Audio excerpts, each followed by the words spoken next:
I'm Dingo Cannon. I'm here in Okinawa, Japan, on my way to the Dog Bite Studios, where every week I'll be talking with a Lethal Weapon, TJ Madden, live from Australia, where we'll be touching on some of the hottest topics in pro wrestling from around the world. We go worldwide with exclusive interviews with some of the biggest names in pro wrestling and MMA today.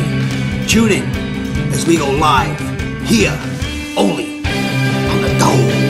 So, Dingo, we decided to do this episode because it's a very sad day in wrestling today. Yeah, it is. Yeah, definitely. The Dynamite Kid, Tom Billington, passed away on his 60th birthday. Rest in power. Can you believe that? It was 60th birthday.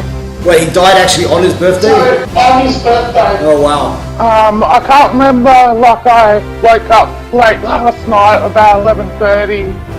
So it must have been the 4th or the 5th, just in between. So his birthday's either the 4th or the 5th of December. Just a very sad day.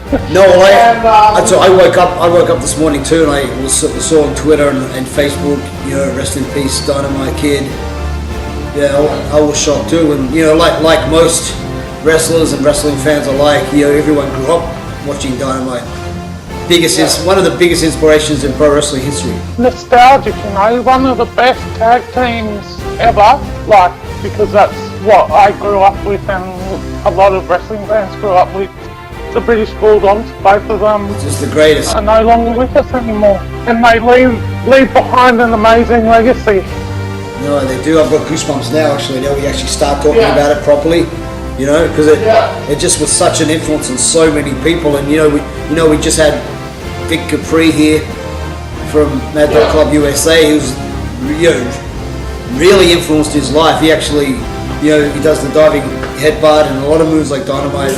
And Ben McCoy was also hugely influenced by Dynamite Kid. Oh yeah, look, I remember, like everyone watching WWF and the British Bulldogs coming down, and at that time there was no one that had physiques like Dynamite Kid. He was just this stocky, short wrestler that was just, like they say, pure dynamite in his book. Yeah, and people say that he was an angry man, that he wasn't the most friendly man.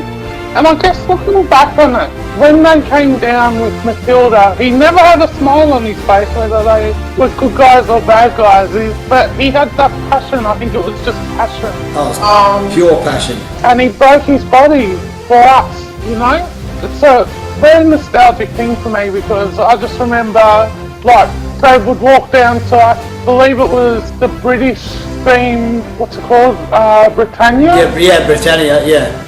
That was their theme song, and they walked down with their mascot, Matilda, and that was just the greatest thing. Even before they wrestled, they got the crowd right into it, and they had some great feuds with Rougeau Brothers, the Hart Foundation. Classics. They wrestled the Rockers. They just had amazing matches in WWF. And I have to say, I have seen bits and pieces of Tom Billington in New Japan and Stampede Wrestling, but for me, WWF was, at that time, growing up, was all there was to say. The British Bulldogs were just it for me as well at that time, because I came down with the British Bulldog. There was nothing better. No. You have to get behind a team that has a mascot that's the British Bulldog. Yeah.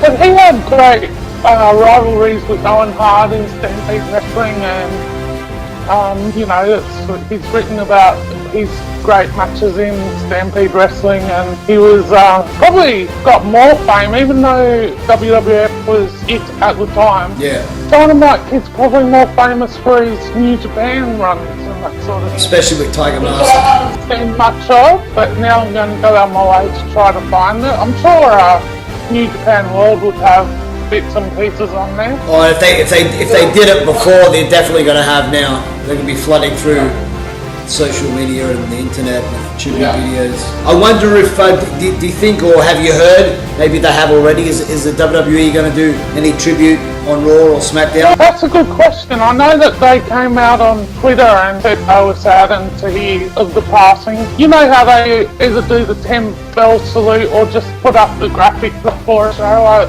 I'm sure they'll do something like that. Yeah, let's hope so, for sure. He deserves it. But you know what breaks my heart as a fan, though? Having spoken briefly about the sort of person that Dynamite Kid could have been personally. Yeah.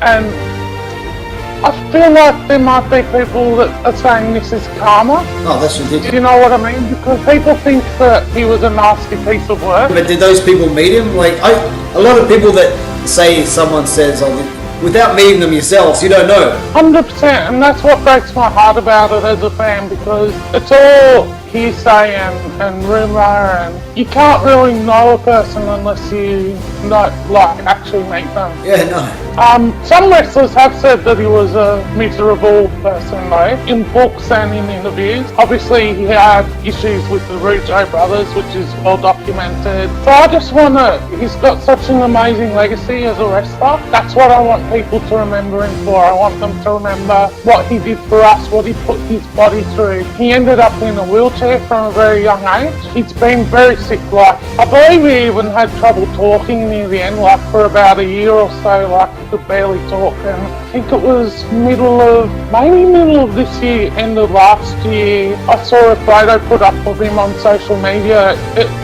You couldn't tell it was Dynamite. Just looked like a person, in the wheelchair, and looked nothing like Dynamite. It was really sad, and I believe that at that time they actually did one of those donate to me pages for him. GoFundMe, medical care. Yeah. Just very sad, and I'm actually getting emotional now talking about it. I didn't think I would, but this is just one that's really hit me quite hard today. So just because it brings back all my childhood memories, sitting and watching and wrestling with my brother, and I'd always, at this stage, because of the British Bulldogs, I'd ask Mum and Dad to hire wrestling videos when they wanted to get movies and that sort of thing. Yeah, it's a tough one. Probably the toughest since Owen Hart. Yeah, it is. I think so. Yeah. I think a lot of people feel that out there from the tweets I've been reading. Yeah. And I think a lot of people don't know, and of course they're not going to know, but our producer Akira actually, just before we started, went to air, he just told me that he was actually in the Tokyo Live and saw Dynamite's last match in Japan. Oh wow, that's actually amazing. Yeah. Who he was wrestling in that last match? I'm not sure. Akira, who was Dynamite Kid wrestling? Yeah. In the last match you saw? Yeah. Who did he wrestle? Yeah. Who?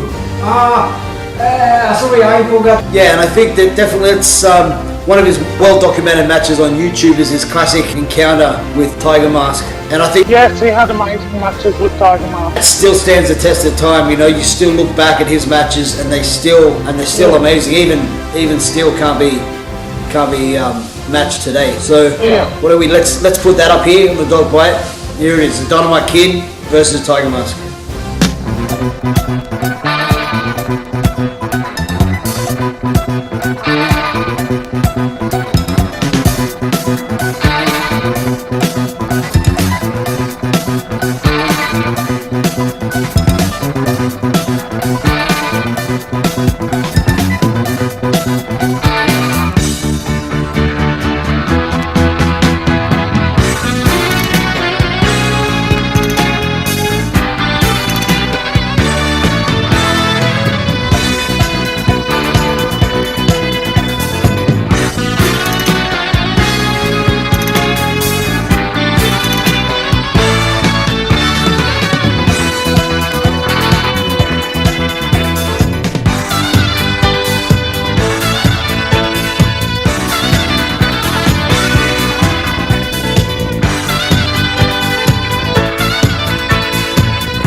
And let's remember too, if there was no Dynamite Kid, there would have been no Chris Benoit.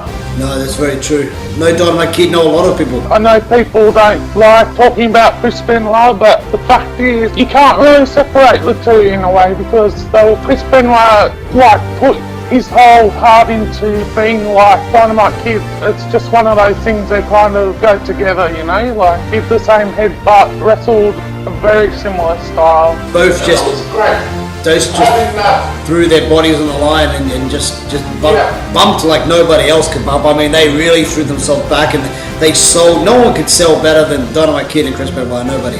One of the best sellers in wrestling. Yeah. And like Dynamite Kid had the ability to, you know, he knew what was going on, especially his chemistry with Tiger Mask there. You know, if Tiger Mask fucked up, he knew straight away, and I've seen him fix Tiger Mask's spots right up straight off the bat. And Benoit had that as well. Benoit had that as well. Like, he was obviously a student of Dynamite Kid's work. Like, he just knew what to do depending on what the crowd was reacting to. It's just one of those things that not everyone has. No, definitely not.